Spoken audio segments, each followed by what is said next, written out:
Hey everyone. If you've ever struggled to make your ads connect or wondered if telling a great story matters more than listing all the facts, today's video is for you.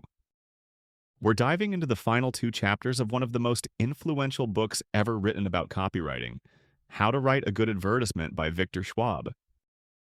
This book is pure gold, and these last lessons, they'll change how you write forever.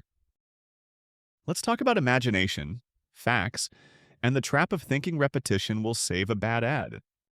Victor Schwab opens this chapter with a personal story. How, at 19, he applied for a job through a quirky little ad looking for a puppy copywriter. He didn't get the job, but the woman he almost worked for, Helen Woodward, taught him, and us, something priceless. To write good advertising, she said, you have to transfer a mood to the reader. But if you know too much about the truth, it's hard to sell the fantasy. Let that sink in. Sometimes facts get in the way of imagination, and imagination sells. Some products thrive on emotion and romance. You don't sell perfume with chemical breakdowns. You sell allure, desire, confidence. That famous ad, "Always a bridesmaid, never a bride"? It wasn't packed with data about the active ingredients in mouthwash. It sold a feeling, a fantasy, a transformation. Victor's point is simple. You need to know when to sell facts and when to sell dreams. And he quotes Napoleon, who said the title of emperor was more powerful than king. Because it wasn't fully understood, it stirred the imagination. The takeaway? If your product is emotionally charged, lean into that. Sell the idea, the lifestyle, the story.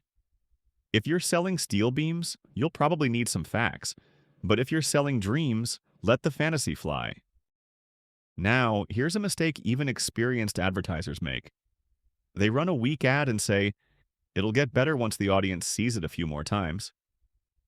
They wait, and wait, and wait for the cumulative effect to kick in. Here's what Schwab says. That's wishful thinking.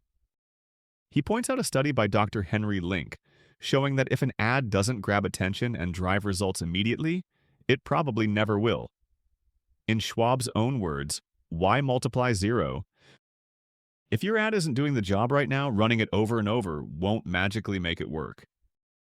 0 times 100 is still 0. Yes, ads can benefit from repetition, but only if they're already good.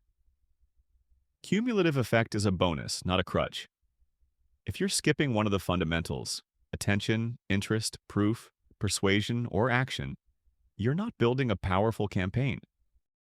You're just crossing your fingers and hoping it works next time. Schwab is blunt. Every ad should do its job. Every ad should sell. Don't write one thinking, I'll fix it later. That's not advertising, that's procrastination. So here's what you need to remember. Know your product. Is it factual or fantastical? Choose your weapon. Sell with logic or sell with dreams. And please, don't fall for the myth that repeating a bad ad enough times makes it work. Victor Schwab isn't just another copywriter. He's one of the pioneers of persuasive writing. His book, How to Write a Good Advertisement, is more than a classic. It's a masterclass. If you found even one useful insight in this video, imagine what you'll discover in the full book. Seriously, grab a copy. Mark it up. Use it like a playbook. You won't regret it.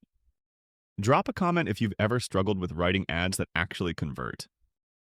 And if you enjoyed this, hit that like button, subscribe, and check the description. I'll leave a link to Schwab's book below among many other classic books that made history. Thanks for watching, and remember, don't just write copy, write good advertising. See you next time.